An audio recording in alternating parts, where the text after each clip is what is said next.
Haukiba February ki tang kunga mathoida New Delhi da satkiba Chief Minister Yumnam Khemchand ngasinungthil Imphal Da Hallakhre Chief Minister New Delhi dagi hek halakpaga Minister Expansion torokani haina thajanakiba dudi khara taptharaba yai hairi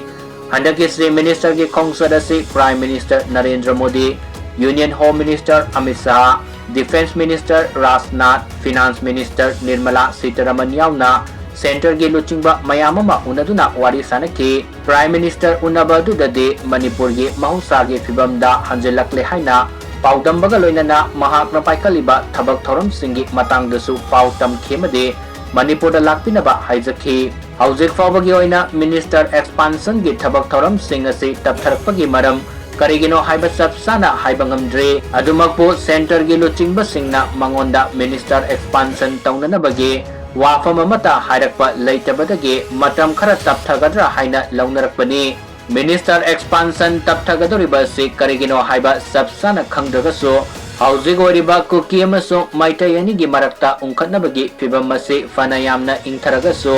Central Government na pamliba maikaya somda laktabasigi oiramgadra haina thajanari maruoina Churachandpur District amasung Tengnopal District lomda anoba lengagama lakpagi harauba leitre Masigi sumatakta government asina makoigi MLA sing yauba natraga yaudabagi matangdasu yamna mayik singdana leiri irang hekta magthokpa yabagi fibam leiribase kamdauna kokhangadage haibagi matangda kuki CSO sing amasung politician singa si minister ga tokhai na unaraga wari sananingbagi apamba central government ta leiramba yai fibam masina maram moiraga Minister Expansion gi wafamase yausang matung fawba sontagatra haina panari